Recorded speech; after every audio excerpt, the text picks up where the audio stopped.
ನಮಸ್ಕಾರ ವಿದ್ಯಾರ್ಥಿಗಳೇ. ನಾವು ನೋಡ್ಬೋದು ಇವತ್ತಿನ ವಿಡಿಯೋದಲ್ಲಿ ಸಾಮಾನ್ಯ ಜ್ಞಾನ ಪತ್ರಿಕೆ ಯಾವ ರೀತಿಯಾಗಿರ್ತಕ್ಕಂಥ ಕ್ವಶನ್ಗಳನ್ನು ಕೇಳ್ತಾರೆ ಅನ್ನೋದ್ರ ಬಗ್ಗೆ ಚರ್ಚೆ ಮಾಡ್ತಾ ಹೋಗ್ತೀನಿ. ನೀವು ನೋಡ್ಬೋದು ಯಾವುದೇ ಒಂದು ಎಕ್ಸಾಮ್ ಅಂದರೆ KPSC ಬರ್ತಕ್ಕಂಥ FDA SDA ಪರೀಕ್ಷೆಗಳಾಗಿರ್ಬೋದು ಮತ್ತು TET ಪರೀಕ್ಷೆಯಲ್ಲಿ ಹಾಗೂ ಏನಪ್ಪ ಅಂದರೆ ಹಲವಾರು ರೀತಿಯಾಗಿರ್ತಕ್ಕಂಥ PDO ಎಕ್ಸಾಮ್ ಆಗಿರ್ಬೋದು, ಅಂದರೆ K ಡಿಪಾರ್ಟ್ಮೆಂಟಲ್ಲಿ ಕಲಿತ ವಿಲೇಜ್ ಅಕೌಂಟ್ ಆಗಿರ್ಬೋದು, ಹಲವಾರು ರೀತಿಯ ಎಕ್ಸಾಮ್ನಲ್ಲಿ ಸಾಮಾನ್ಯ ಜ್ಞಾನ ಪತ್ರಿಕೆ ಅನ್ನೋದು ಒಂದು ಸಾಮಾನ್ಯವಾಗಿರ್ತಕ್ಕಂಥ ಪತ್ರಿಕೆ ಕೂಡ ಇದು ಆಗಿದೆ. ನಾನು ಹಿಂದಿನ ತರಗತಿಯ ವಿಡಿಯೋದಲ್ಲಿ ಸಾಮಾನ್ಯ ಕನ್ನಡದ ಬಗ್ಗೆ ನಾನೇನು ಕೊಟ್ಟೆ, ವಿವರಣೆಯಾಗಿ ಯಾವ ರೀತಿಯಾಗಿರ್ತಕ್ಕಂತಹ ಸಿಲೆಬಸ್ ಇರುತ್ತೆ ಮತ್ತು ಪ್ರಶ್ನೆ ಪತ್ರಿಕೆಗಳು ಯಾವ ರೀತಿಯಾಗಿರ್ತಕ್ಕಂಥ ಕೇಳ್ತಾರೆ ಅನ್ನೋದ್ರ ಬಗ್ಗೆ ಹೇಳಿಕೊಟ್ಟೆ. ಹಾಗಾಗಿ ಹಿಂದಿನ ವಿಡಿಯೋದಲ್ಲಿ ನಾನು ಸಾಮಾನ್ಯ ಜ್ಞಾನದ ಬಗ್ಗೆ ಪ್ರಶ್ನೆ ಪತ್ರಿಕೆ ಯಾವ ರೀತಿಯಾಗಿರ್ತಕ್ಕಂಥ ಕ್ವಶನ್ಗಳು ಕೇಳ್ತಾರೆ ಅನ್ನೋದ್ರ ಬಗ್ಗೆ ಹೇಳ್ತಾ ಹೋಗ್ತೀನಿ. ನೋಡ್ಬೋದು ಇಲ್ಲಿ ಒಂದು FDA ಆಗಿರ್ತಕ್ಕಂಥ ಒಂದು ಪ್ರಶ್ನೆ ಪತ್ರಿಕೆ ಇದೆ. ಸಾಮಾನ್ಯ ಜ್ಞಾನದ ಪ್ರಶ್ನೆಗಳನ್ನು ನೋಡ್ಬೋದು. ಇಲ್ಲಿ ಕ್ವಶನ್ ಏನಿದೆ ಅಂತ ನಾನು ನೋಡ್ತೀನಿ. ಪೆಡಾಲಜಿಯು ಇದಕ್ಕೆ ಸಂಬಂಧಿಸಿದೆ. ಆಪ್ಷನ್ಗಳು 4 ಕೊಡ್ತಾರೆ. ಹೌದಪ್ಪ ಅಂದ್ರೆ ಆಪ್ಷನ್ ಎ ಅಗ್ನಿಶಿಲೆಗಳು ಅಂತ ಇದೆ, ಆಪ್ಷನ್ ಬಿ ಮಣ್ಣುಗಳು ಅಂತ ಇದೆ, ಆಪ್ಷನ್ ಸಿ ಮೋಡಗಳು, ಆಪ್ಷನ್ ಸಿ ವಾತಾವರಣ. ನೋಡಿ, ಪೆಡಾಲಜಿ ಅಧ್ಯಯನವು ಇದು ಸೈನ್ಸ್ನಲ್ಲಿ ಸಂಬಂಧಪಟ್ಟಾಗಿರತಕ್ಕಂಥ ವಿಷಯ. ನೀವು ಏನಪ್ಪ ಹ್ಯುಮ್ಯಾನಿಟಿ ಸಬ್ಜೆಕ್ಟ್ನಲ್ಲಿ ಸೈನ್ಸ್ ವಿಜ್ಞಾನ ಅನ್ನೋದು ನೀವು ಓದಬೇಕಾಗುತ್ತದೆ. ಸಾಮಾನ್ಯ ಜ್ಞಾನ ಪತ್ರಿಕೆಯಲ್ಲಿ ಅವರು ಯಾವ ಪ್ರಶ್ನೆ ಕೇಳ್ಬೋದು, ಇತಿಹಾಸ ಕೇಳ್ಬೋದು, ಸಂವಿಧಾನ ಕೇಳ್ಬೋದು, ಅರ್ಥಶಾಸ್ತ್ರಕ್ಕೆ ಸಂಬಂಧಪಟ್ಟಾಗಿರ್ತಕ್ಕಂತಹ ಪ್ರಶ್ನೆ ಕೇಳ್ಬೋದು, ಸೈನ್ಸ್ಗೆ ಸಂಬಂಧಪಟ್ಟ ಕ್ವಶನ್ ಕೇಳ್ಬೋದು ಮತ್ತು ಪರಿಸರ ಅಧ್ಯಯನಕ್ಕೆ ಸಂಬಂಧಪಟ್ಟಾಗಿರ್ತಕ್ಕಂಥ ಕ್ವಶನ್ಗಳನ್ನು ಕೇಳ್ಬೋದು. ಹಾಗಾಗಿ ಪೆಡಾಲಜಿ ಇದಕ್ಕೆ ಸಂಬಂಧಿಸಿದೆ. ನಾವು ನೋಡ್ಬೋದು ಪೆಡಾಲಜಿ ಇದು ಆಪ್ಷನ್ ಬಿ ಮಣ್ಣುಗಳ ಅಧ್ಯಯನಕ್ಕೆ ಸಂಬಂಧಪಟ್ಟಿರೋದು. ಹಾಗಾಗಿ ಇದಕ್ಕೆ ಆಪ್ಷನ್ ಬಿ ಸರಿಯಾಗಿರ್ತಕ್ಕಂಥ ಏನಪ್ಪಾ ಅಂದ್ರೆ ಉತ್ತರ ಆಗುತ್ತೆ. ಮತ್ತೆ ಎರಡನೇ ಕ್ವಶನ್ ನೋಡೋದಾದ್ರೆ ನೋಡ್ಬೋದು, ಭಾರತದಲ್ಲಿ ನೀರಾವರಿಯು ಮುಖ್ಯ ಆಕಾರ ಯಾವುದು? ಅಂದ್ರೆ ನೀರಾವರಿ ಅತಿ ಹೆಚ್ಚು ಆಗಿರ್ತಕ್ಕಂಥ ಆಕಾರ ಯಾವ ರೀತಿಯಾಗಿ ಆಕಾರವಾಗಿರುತ್ತೆ ಅನ್ನೋದು ಇಲ್ಲಿ ಪ್ರಶ್ನೆ ಕೇಳಿದ್ದಾರೆ. ನಾವು ಆಪ್ಷನ್ 4 ಇರ್ತವು, ಅದರಲ್ಲಿ ಒಂದು ಸರಿಯಾದ ಉತ್ತರ ಆಗುತ್ತದೆ. ನಾವು ನೋಡೋಣ ಆಪ್ಷನ್ಗಳು. ಇಲ್ಲಿ ಆಪ್ಷನ್ ಎ ಕಾಲುವೆಗಳು ಅಂತ ಇದೆ, ಆಪ್ಷನ್ ಬಿ ಕೊಳವೆ ಬಾವಿಗಳು ಸೇರಿದಂತೆ ಬಾವಿಗಳು ಅಂತ ಇದೆ, ಆಪ್ಷನ್ ಸಿ ಕೆರೆಗಳು ಅಂತ ಇದೆ, ಆಪ್ಷನ್ ಡಿ ಚಿಲುಮೆಗಳು ಅಂತ ಇದೆ. ನಾವು ನೋಡ್ಬೋದು ನಮ್ಮ ಭಾರತದಲ್ಲೇ ಅತಿ ಹೆಚ್ಚು ಕಾಲುವೆಗಳು ಮತ್ತು ಬಾವಿಗಳು ಇವು ಪ್ರಮುಖವಾಗಿರ್ತಕ್ಕಂಥ ನೀರು ಅತಿ ಹೆಚ್ಚು ಕಂಡು ಬರ್ತವೆ ನಮ್ಮ ಭಾರತದಲ್ಲಿ. ಉತ್ತರ ಭಾರತ ಆಗಿರ್ಬೋದು ಮತ್ತು ನಮ್ಮ ದಕ್ಷಿಣ ಭಾರತದಲ್ಲಿ ಆಗಿರ್ಬೋದು. ಹಾಗಾಗಿ ನಾವು ಇಲ್ಲಿ ಅತಿ ಹತ್ತಿರವಾಗಿರ್ತಕ್ಕಂಥ ಆನ್ಸರ್ ಯಾವುದಪ್ಪ ಅಂದ್ರೆ 18 ಏನಪ್ಪಾ ಅಂದ್ರೆ ಬಿ ಆಗಿರ್ತಕ್ಕಂಥ ಉತ್ತರ ಸರಿಯಾಗಿರ್ತಕ್ಕಂಥ ಉತ್ತರ. ಇಲ್ಲಿ ಎ 18 ಕಾಲುವೆಗಳು ಸರಿಯಾದ ಉತ್ತರ ಹೌದು, ಆದ್ರೆ ಆಪ್ಷನ್ ಬಿ ಅತಿ ಹತ್ತಿರವಾಗಿರ್ತಕ್ಕಂಥ ಉತ್ತರ. ಯಾಕಂದ್ರೆ ಇಲ್ಲಿ ಕೊಳವೆ ಬಾವಿಗಳು ಸೇರಿದಂತೆ ಬಾವಿಗಳು ಅಂತ ಕೊಟ್ಟಿದ್ದಾರೆ. ಹಾಗಾಗಿ ನಾವು ಆಪ್ಷನ್ ಬಿ ಸರಿಯಾದ ಉತ್ತರ ಆಗುತ್ತೆ. ನೋಡ್ಬೋದು. ಮತ್ತೆ ಮೂರನೇ ಪ್ರಶ್ನೆ ನೋಡುವುದಾದ್ರೆ, ಇದರಲ್ಲಿ ಯಾವುದು ಸರಿಯಾದ ಹೊಂದಾಣಿಕೆ ಗುರುತಿಸಿ ಅಂತ ಕೊಟ್ಟಿದ್ದಾರೆ. ಇಲ್ಲಿ 4 ಆಪ್ಷನ್ಗಳನ್ನು ಏನ್ ಮಾಡಿದಾರಪ್ಪ ಕೊಟ್ಟಿದ್ದಾರೆ. ನೋಡ್ಬೋದು, ರಾಜಸ್ಥಾನ ಒರವನ್ಗಳು ಅಂತ ಇದೆ, ಜಾರ್ಖಂಡ ಮುಂಡಾಗಳು ಅಂತ ಇದೆ, ಹರಿಯಾಣ ಬೆಲ್ಲೂರು ಅಂತ ಇದೆ, ಏನಪ್ಪ ಉತ್ತರ ಪ್ರದೇಶದ ಸಂತಾಲರು. ಅಂದ್ರೆ ಯಾವ ಜನಾಂಗಗಳು ಬರ್ತಾರೋ ಅನ್ನೋದು ಇಲ್ಲಿ ಪ್ರಶ್ನೆ ಕೊಟ್ಟಿದ್ದಾರೆ. ಅಂದ್ರೆ ಭೌಗೋಳಿಕವಾಗಿ ಇದು ಪ್ರಶ್ನೆ ಅಂದ್ರೆ ಭೂಗೋಳಕ್ಕೆ ಶಾಸ್ತ್ರಕ್ಕೆ ಸಂಬಂಧಪಟ್ಟಾಗಿರ್ತಕ್ಕಂಥ ವಿಷಯ. ನಾವು ನೋಡ್ಬೋದು ರಾಜಸ್ಥಾನ ಒರವಲ್ಗಳು ಬರುವುದಿಲ್ಲ, ಹರಿಯಾಣದಲ್ಲಿ ಬಿಲ್ಲರು ಬರುವುದಿಲ್ಲ, ಉತ್ತರ ಪ್ರದೇಶದಲ್ಲಿ ಸಂತಾಲರು ಬರುವುದಿಲ್ಲ, ಜಾರ್ಖಂಡದಲ್ಲಿ ಮುಂಡಾಗಳು. ಇದು ಸರಿಯಾಗಿರ್ತಕ್ಕಂಥ ಉತ್ತರ ಆಪ್ಷನ್ ಬಿ ಹಾಕ್ಬೇಕಾಗುತ್ತದೆ. ನೆಕ್ಸ್ಟ್ ಯಾವ ರೀತಿ ಮತ್ತೆ ಏನಪ್ಪಾ ಅಂತಂದ್ರೆ ಪ್ರಶ್ನೆಗಳನ್ನು ಕೇಳ್ತಾ ಹೋಗ್ತಾರೆ ಅನ್ನೋದು ನಾವು ನೋಡೋಣ.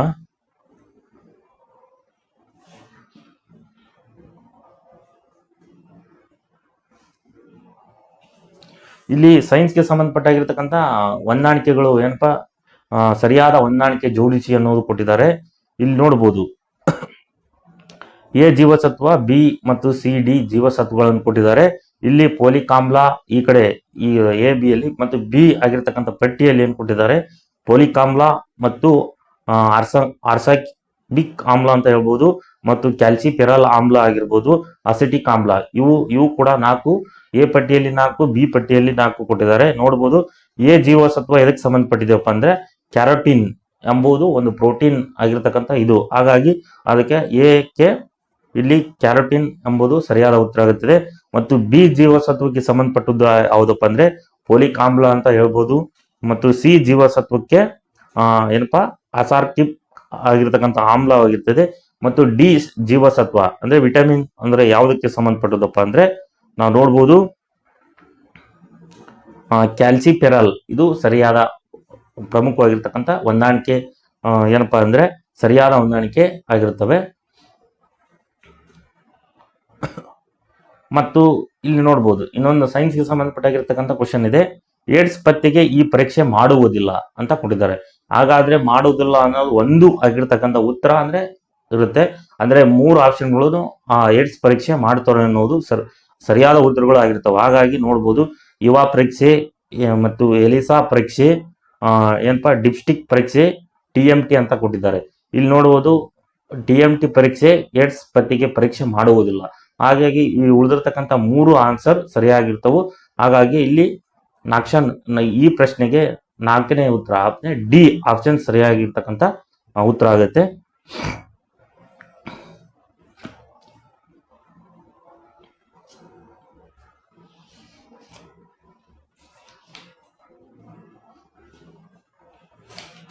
ನೋಡ್ಬೋದು ಮತ್ತೆ ಯಾವ ರೀತಿಯಾಗಿರ್ತಕ್ಕಂಥ ಇಲ್ಲಿ ಕ್ವಶನ್ ಕೇಳ್ತಾ ಹೋಗ್ತಾರೆ ಅಂದ್ರೆ ನೋಡೋಣ.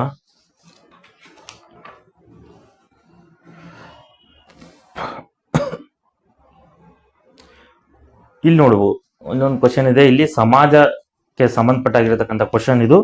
ಯಾರ ದಿಗ್ವಿಜಯದೊಂದಿಗೆ ಕರ್ನಾಟಕದಲ್ಲಿ ಹೊಯ್ಸಳರ ಆಧಿಪತ್ಯವು ಅಧಿಕೃತವಾಗಿ ಕೊನೆಗೊಂಡಿತು ಅನ್ನೋದು ಇಲ್ಲಿ ಒಂದು ಕ್ವಶನ್ ಇದೆ. ನಾವು ನೋಡ್ಬೋದು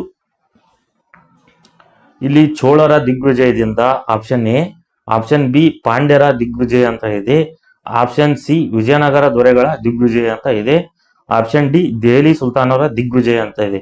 ನಾವು ನೋಡ್ಬೋದು ಯಾರ ದಿಗ್ವಿಜಯ ಕರ್ನಾಟಕದಲ್ಲಿರ್ತಕ್ಕಂಥ ಹೊಯ್ಸಳರ ಆಧಿಪತ್ಯವನ್ನು ಅಧಿಕೃತವಾಗಿ ಕೊನೆಗೊಳಿಸ್ತವ್ರು ಯಾರಪ್ಪ ಅಂದ್ರೆ ನಾವು ನೋಡ್ಬೋದು ದೆಹಲಿ ಸುಲ್ತಾನರ ದಿಗ್ವಿಜಯದಿಂದ. ಅವರು ಏನಪ್ಪಾ ಅಂದ್ರೆ ಹೊಯ್ಸಳರ ಆಧಿಪತ್ಯ ಏನ್ ಸಾಮ್ರಾಜ್ಯ ಇರ್ತದೋ ಅದು ಕೊನೆಗೊಳ್ತೈತಿ. ಹಾಗಾಗಿ ಇಲ್ಲಿ ಆಪ್ಷನ್ ನಾವು ಡಿ ಸರಿಯಾದ ಉತ್ತರ ಆಗುತ್ತೆ. ಹಾಗಾಗಿ ನಾವು ಡಿ ಹಾಕ್ಬೇಕಾಗುತ್ತದೆ. ಹಾಗಾಗಿ ಇಲ್ಲಿ ಇನ್ನೊಂದಿದೆ, ಇವುಗಳಲ್ಲಿ ಯಾವ ಜೋಡಿಯು ಹೊಂದಾಣಿಕೆ ಸರಿ ಆಗಲ್ಲ ಅನ್ನೋದು ಇಲ್ಲೇ ಇದೆ. ನೋಡ್ಬೋದು ವೇದಾಂತ ಅನ್ನೋದು ಜ್ಞಾನ, ಬೌದ್ಧ ಮತ ಅಷ್ಟಾಂಗ ಮಾರ್ಗ, ಜೈನ ಧರ್ಮ ತ್ರಿರತ್ನಗಳು, ಜಾರ್ವಕ ಏನಪ್ಪಾ ಸನ್ಯಾಸ ಧರ್ಮ ಅಂತ ಇದೆ. ನಾವು ನೋಡ್ಬೋದು ವೇದಾಂತ ಜ್ಞಾನ ಇದು ಸಂಬಂಧಪಟ್ಟಿದೆ, ಜ್ಞಾನಕ್ಕೆ ಸಂಬಂಧಪಟ್ಟದ್ದು. ಬೌದ್ಧ ಮತ ಅಷ್ಟಾಂಗ ಮಾರ್ಗಕ್ಕೆ ಸಂಬಂಧಪಟ್ಟದ್ದು, ಇದು ಸರಿಯಾಗಿ ಇದೆ. ಹಾಗಾಗಿ ಜೈನ ಧರ್ಮ ತ್ರಿರತ್ನಗಳು ಕಂಡು ಬರ್ತವೆ ಜೈನ ಧರ್ಮದಲ್ಲಿ. ಹಾಗಾಗಿ ಮತ್ತು ಜಾರ್ವಕ ಅನ್ನೋದು ಸನ್ಯಾಸ ಧರ್ಮ, ಇದು ತಪ್ಪಾಗಿರ್ತಕ್ಕಂಥ ಉತ್ತರ. ಹಾಗಾಗಿ ಇದು ಆಪ್ಷನ್ ಡಿ ನಾವು ಏನ್ ಮಾಡಬೇಕು ಹಾಕ್ಬೇಕಾಗುತ್ತದೆ. ಮತ್ತು ಇನ್ನೊಂದು ಪ್ರಶ್ನೆ ಇದೆ. ಯುರೋಪಿಯನ್ನರು ಭಾರತಕ್ಕೆ ಕೆಲ ಹೊಸ ಬೆಳೆಗಳನ್ನು ಪರಿಚಯಿಸಿದರು. ಯಾರಪ್ಪ? ಯುರೋಪಿಯನ್ನರು. ಅವರು ಪರಿಚಯಿಸಿದ ಬೆಳೆ ಯಾವುದು? ಫಸ್ಟ್ ಆಗಿರ್ತಕ್ಕಂಥ ಯುರೋಪಿಯನ್ನರು ಪರಿಚಯಿಸಿರ್ತಕ್ಕಂಥ ಬೆಳೆ ಯಾವುದಪ್ಪ ನಮ್ಮ ಭಾರತಕ್ಕೆ ಅಂತ ಅನ್ನೋದಾದ್ರೆ ನೋಡ್ಬೋದು ಆಲೂಗಡ್ಡೆ, ತಂಬಾಕು, ಅನಾನಸ್, ಮೆಕ್ಕೆಜೋಳ ಅಂತ ಇದೆ. ಇದಕ್ಕೆ ಸರಿಯಾದ ಉತ್ತರ ನಾವು ನೋಡ್ಬೋದು ಯುರೋಪಿಯನ್ನರು ಫಸ್ಟ್ ನಮ್ಮ ಭಾರತಕ್ಕೆ ಪರಿಚಯಿಸಿರ್ತಕ್ಕಂಥ ಒಂದು ಬೆಳೆ ಯಾವುದಪ್ಪ ಅಂದ್ರೆ ಮೆಕ್ಕೆಜೋಳ, ಇದು ಸರಿಯಾದ ಉತ್ತರ. ಹಾಗಾಗಿ ಆಪ್ಷನ್ ಡಿ ನಾವು ಸರಿಯಾದ ಉತ್ತರ ಆಕತಿ. ಹಾಗಾಗಿ ಆಪ್ಷನ್ ಡಿನೇ ನಾವು ಏನ್ ಮಾಡಪ್ಪ ಹಾಕ್ಬೇಕಾಗುತ್ತದೆ.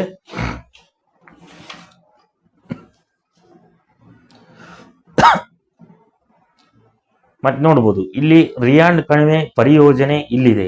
ಅಂದ್ರೆ ರಿಹಾಂಡ್ ಆಗಿರ್ತಕ್ಕಂಥ ಕಣಿವೆ ಪರಿಯೋಜನೆ ಅದು ಯಾವ ಸ್ಕೀಮ್, ಯಾವ ಆಗಿರ್ತಕ್ಕಂಥ ನಮ್ಮ ಭಾರತದಲ್ಲಿ ಯಾವ ರಾಜ್ಯದಲ್ಲಿ ಇದೆ ಅನ್ನೋದಾದ್ರೆ ಇಲ್ಲಿ ಆಪ್ಷನ್ ಕೊಟ್ಟಿದ್ದಾರೆ ಒರಿಸ್ಸಾ, ಗುಜರಾತ್, ಬಿಹಾರ ಮತ್ತು ಉತ್ತರ ಪ್ರದೇಶ ಅಂತ ಕೊಟ್ಟಿದ್ದಾರೆ. ಇದಕ್ಕೆ ನಾವು ನೋಡ್ಬೋದು ರಿಯಾಂಡ್ ಕಣಿವೆ ಇರ್ತಕ್ಕಂಥದ್ದು ಪರಿಯೋಜನೆ ಎಲ್ಲಿ ಇದನ್ನ ಮಾಡಿದಾರಪ್ಪ ಅಂದ್ರೆ ಉತ್ತರ ಪ್ರದೇಶದಲ್ಲಿ ಮಾಡಿದ್ದಾರೆ. ಹಾಗಾಗಿ ಉತ್ತರ ಪ್ರದೇಶ ಸರಿಯಾದ ಉತ್ತರ ಆಗುತ್ತೆ. ನೋಡ್ಬೋದು ಮತ್ತೆ ಸೈನ್ಸ್ಗೆ ಸಂಬಂಧಪಟ್ಟಾಗಿರ್ತಕ್ಕಂಥ ಇನ್ನೊಂದು ಕ್ವಶನ್ ಇದೆ. ಲಿಮೋನೇಟ್ ಎಂಬುದು ಇದರ ಒಂದು ವಿಧ ಅಥವಾ ಮಾದರಿಯಾಗಿದೆ. ಲಿಮೋನೇಟ್ ಎಂಬ ಅದಿರು ಇದೆ, ಇದು ಯಾವ ಅಂಶಕ್ಕೆ ಸಂಬಂಧಪಟ್ಟದ್ದು? ಅದಿರಿಗೆ ಸಂಬಂಧಪಟ್ಟದ್ದು ಅಂತ ನಾವು ಹೇಳ್ಬೋದು. ಇಲ್ಲಿ ತಾಮ್ರದ ಅದಿರಿನ, ಕಲ್ಲಿದ್ದಲ ಅದಿರಿನ, ಅಥವಾ ಬಾಕ್ಸೈಟ ಅಥವಾ ಕಬ್ಬಿಣದ ಅದಿರುದು. ನಾವು ನೋಡ್ಬೋದು ಲಿಮೋನೈಟ್ ಇದು ಕಬ್ಬಿಣದ ಅದಿರು ಆಗಿರ್ತಕ್ಕಂಥ ಒಂದು ವಿಧ, ಅಲ್ಲಿರ್ತಕ್ಕಂಥ ಬರ್ತಕ್ಕಂಥ ಏನಪ್ಪಾ ವಿಧ. ಹಾಗಾಗಿ ಇಲ್ಲಿ ಕಬ್ಬಿಣ ಇದ್ದರು. ನಾಲ್ಕನೇದು ಡಿ ಆಗಿರತಕ್ಕಂಥ ಉತ್ತರ ಸರಿಯಾಗಿದೆ. ಹಾಗಾಗಿ ನಾವು ಡಿ ಹಾಕಬೇಕಾಗುತ್ತದೆ. ಮತ್ತು ಇನ್ನೊಂದು, ನಾಥೂಲ ಕಣಿವೆ ಮಾರ್ಗವಿರುವುದು ಎಲ್ಲಿ ಅಂದ್ರೆ ಯಾವ ಮಾರ್ಗದಲ್ಲಿ ಬರುತ್ತೋ ಅನ್ನೋದು ಈ ಪ್ರಶ್ನೆ.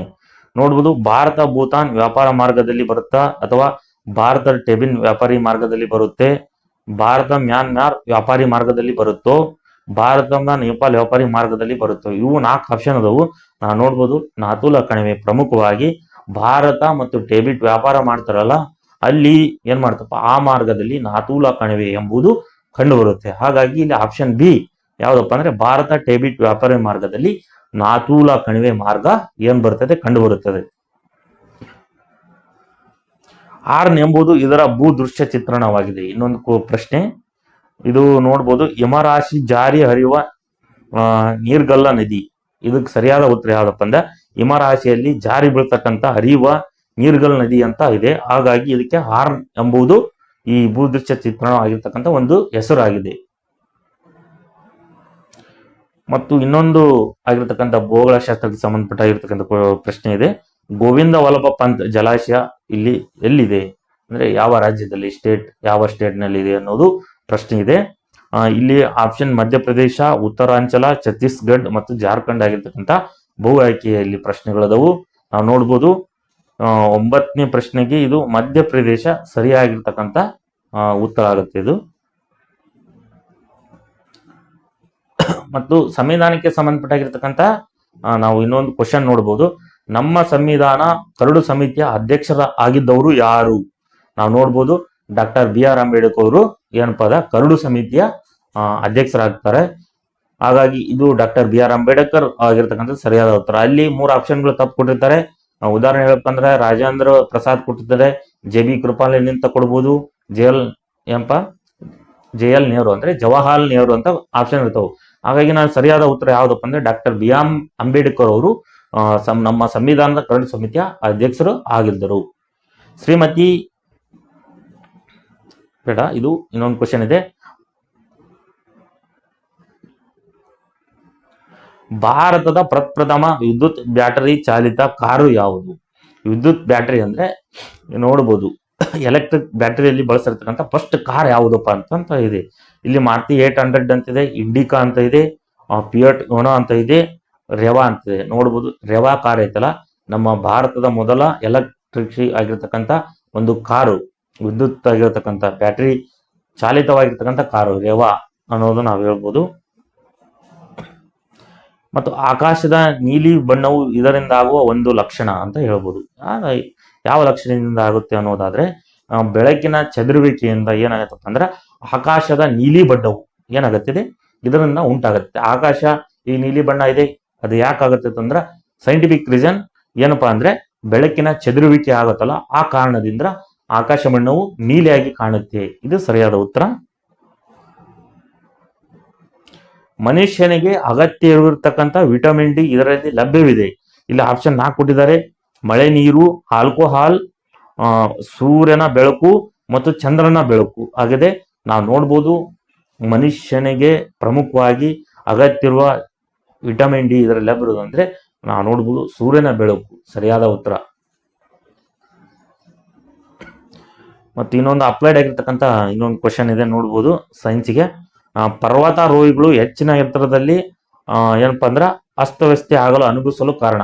ಈ ಪರ್ವತಾರೋಹಿಗಳು ಹಿಮಾಲಯ ಪರ್ವತ ಆಗಿರ್ಬೋದು, ಹಲವಾರು ರೀತಿಯಾಗಿರ್ತಕ್ಕಂಥ ಪರ್ವತಗಳನ್ನು ಅವ್ರೇನಪ್ಪ ಹತ್ತುವ ಸಂದರ್ಭದಲ್ಲಿ ಅವ್ರಿಗೆ ಅಸ್ತವ್ಯಸ್ತ ಆಗ್ತಾರೆ.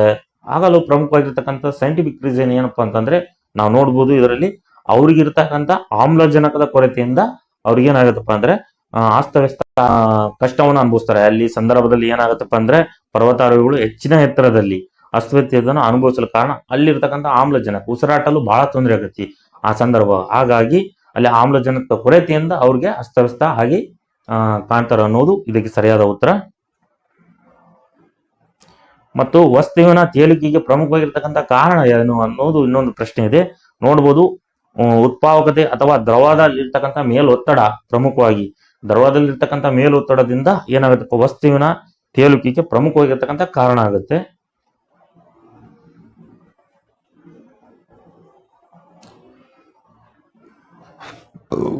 ಮತ್ತು ಕಾಮನ ಬಿಲ್ಲಿನ ರಚನೆಗೆ ಪ್ರಮುಖ ಇರತಕ್ಕಂಥ ಕಾರಣ ಏನು ಅನ್ನೋ ಪ್ರಶ್ನೆ ಇದೆ. ನೋಡ್ಬೋದು ನಾವು ಇದಕ್ಕೆ ಉತ್ತರ ಬೆಳಕಿನ ಚದುರುವಿಕೆ. ಕಾಮನ ಬಿಲ್ಲಿನ ಪ್ರಮುಖವಾಗಿ ಏನಪ್ಪಾ ರಚನೆಗೆ ಕಾರಣ ಅಂದ್ರೆ ಆ ಬೆಳಕಿನ ಈಗ 8, 7 ಆ ಕಾಮನ ಬಿಲ್ಲುಗಳು ಇರ್ತಾವ ನೋಡು, ಆ ಕಾಮನ ಬಿಲ್ಲಿನ ಬೆಳಕು ಹೇಗಾಗತ್ತಪ್ಪ ಅಂದ್ರೆ ಬೆಳಕಿನ ಚದುರುವಿಕೆ ಅನ್ನೋದ್ರಿಂದ ಆಗತ್ತೆ ಅದು.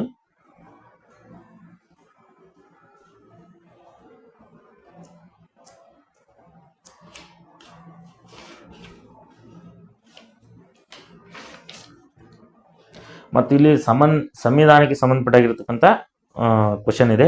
ಭಾರತದ ಸಂವಿಧಾನ ಯಾವ ಅನುಚ್ಛೇದದ ಪ್ರಕಾರ ವಿತ್ತ ಆಯೋಗವನ್ನು ಸ್ಥಾಪಿಸಲಾಯಿತು? ವಿತ್ತ ಆಯೋಗವನ್ನು ಯಾವ ಅನುಚ್ಛೇದನ ಅಂದ್ರೆ ನಾವು ನೋಡ್ಬೋದು ಇಲ್ಲಿ 281 ಇದೆ, 282, 279 ಮತ್ತು 280ನೇ ಅನುಚ್ಛೇದ ಅಂತ ಕೊಟ್ಟಿದ್ದಾರೆ. ಇದಕ್ಕೆ ಸರಿಯಾದ ಉತ್ತರ 280ನೇ ಅನುಚ್ಛೇದಕ್ಕೆ ಅವ್ರೇನ್ ಮಾಡ್ತಾರೆ, ಭಾರತದ ಸಂವಿಧಾನ ಅನುಚ್ಛೇದನ ಪ್ರಕಾರ ವಿತ್ತ ಆಯೋಗವನ್ನು ಸ್ಥಾಪನೆ ಮಾಡಲಾಗುತ್ತದೆ.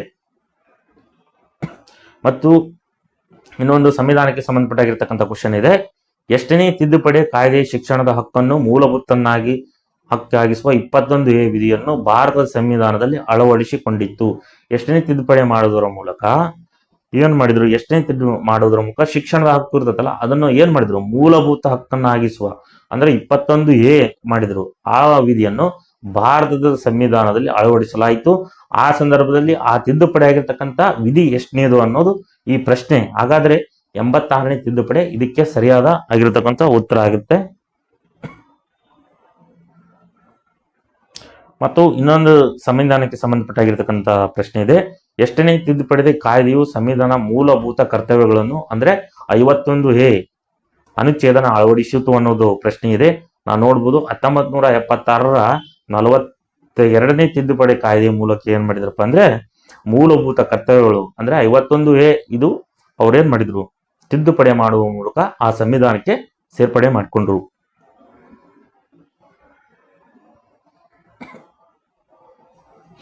ನೋಡ್ಬೋದು ಇನ್ನೊಂದು ಸಂವಿಧಾನಕ್ಕೆ ಸಂಬಂಧಪಟ್ಟಾಗಿರ್ತಕ್ಕಂಥ ಕ್ವಶನ್. ಸಂವಿಧಾನ ಎಷ್ಟನೇ ಅನುಚ್ಛೇದನವು ರಾಜ್ಯಕ್ಕೆ ರಾಜ್ಯಪಾಲರ ಹುದ್ದೆಯನ್ನು ಒದಗಿಸುತ್ತದೆ? ಹಾಗಾದ್ರೆ ಅಂದ್ರು ನಾವು ನೋಡ್ಬೋದು 153ನೇ ಆಗಿರತಕ್ಕಂಥ ಅನುಚ್ಛೇದನವು ಸಂವಿಧಾನ ಅನುಚ್ಛೇದನ ರಾಜ್ಯಪಾಲರ ಹುದ್ದೆಯನ್ನು ಏನ್ ಮಾಡ್ತೈತಿ, ಒದಗಿಸ್ತದೆ. ಹಾಗಾಗಿ ಇದಕ್ಕೆ 153ನೇ ಅನುಚ್ಛೇದನ ಅಂತ ಹೇಳ್ಬೋದು. ಮತ್ತು ಈ ಕೆಳಗಿನ ಯಾವುದು ಭಾರತದ ಸಂವಿಧಾನ ಮೂಲಭೂತ ಹಕ್ಕಾಗಿ ಉಳಿದಿಲ್ಲ? ಸಮಾನತೆಯ ಹಕ್ಕು, ಶಿಕ್ಷಣದ ಹಕ್ಕು, ಶೋಷಣೆಯ ವಿರುದ್ಧ ಹಕ್ಕು, ಆಸ್ತಿಯ ಹಕ್ಕು ಅಂತ ಇದೆ. ಇಲ್ಲಿ ಸರಿಯಾದ ಉತ್ತರ ನಾವು ನೋಡ್ಬೋದು ಆಸ್ತಿಯ ಹಕ್ಕು ಸರಿಯಾಗಿರ್ತಕ್ಕಂತಹ ಒಂದು ಉತ್ತರ ಆಗಿದೆ. ಯಾಕಂದ್ರೆ ಭಾರತದ ಮೂಲಭೂತ ಹಕ್ಕಿ ಫಸ್ಟ್ ಏನ್ ಮಾಡಿದ್ರು, ಆಸ್ತಿ ಹಕ್ಕು ಮಾಡಿದ್ರು. ಅಲ್ಲಿರ್ತಕ್ಕಂಥ ಕೆಲವು ತೊಂದರೆಗಳು ಹಲವಾರು ರೀತಿಯಾಗಿರ್ತಕ್ಕಂತಹ ಅವು ಏನ್ ಮಾಡ್ತಾ ಬರಕ್ ಕುಂತ್ಬಿಟ್ರು, ಕೇಸ್ಗಳು ಬರೋ ಕಾರಣಗಳಿಂದ ಆಸ್ತಿ ಹಕ್ಕನ್ನು ಒಂದು ಮೂಲಭೂತ ಹಕ್ಕನ್ನು ತೆಗೆದುಕೊಂಡು ಅದು ಸಂವಿಧಾನಕ ಹಕ್ಕನ್ನಾಗಿ ಮಾಡಿದ್ರು. ಸಾಮಾನ್ಯವಾಗಿ ಭಾರತದ ಸಂವಿಧಾನದಲ್ಲಿ ಮೂಲಭೂತ ಹಕ್ಕುಗಳನ್ನು ನೀಡುವುದು ಎಷ್ಟನೇ ವಿಧಿ ಮತ್ತು ಎಷ್ಟನೇ ವಿಧಿ ಪ್ರಕಾರ ಅಂತ ನಾವು ನೋಡ್ಬೋದು. ಇಲ್ಲಿ 12ರಿಂದ 35ರ ತನಕದ ಅನುಚ್ಛೇದನಗಳನ್ನು ಏನ್ ಮಾಡ್ಬೋದು, ಭಾರತದ ಸಂವಿಧಾನ ಮೂಲಭೂತ ಹಕ್ಕುಗಳನ್ನು ನೀಡ್ತತಿ ಅನ್ನೋದು ಇದು ಸರಿಯಾದ ಉತ್ತರ.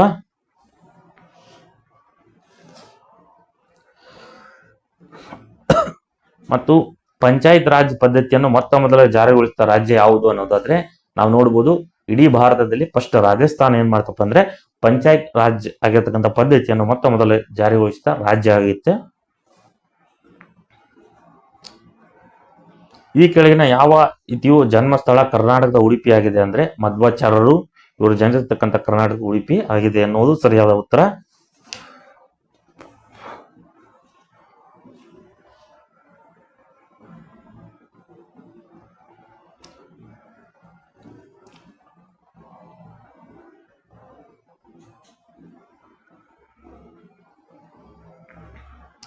ಮತ್ತು ಇನ್ನೊಂದು ಸಾಮಾನ್ಯ ಆಗಿರ್ತಕ್ಕಂಥ ಜ್ಞಾನಕ್ಕೆ ಪ್ರಶ್ನೆ ಏನು ಒಂದು, ಕುವೆಂಪು ವಿಶ್ವವಿದ್ಯಾನಿಲಯ ಇರುವ ಸ್ಥಳ ಎಲ್ಲಿ ಅನ್ನೋದಾದ್ರೆ ನಾವು ನೋಡ್ಬೋದು ಶಿವಮೊಗ್ಗ ಐತಲ್ಲ, ಇದು ಕುವೆಂಪು ಯೂನಿವರ್ಸಿಟಿ ಇರ್ತಕ್ಕಂಥ ಒಂದು ಸ್ಥಳ ಆಗಿದೆ.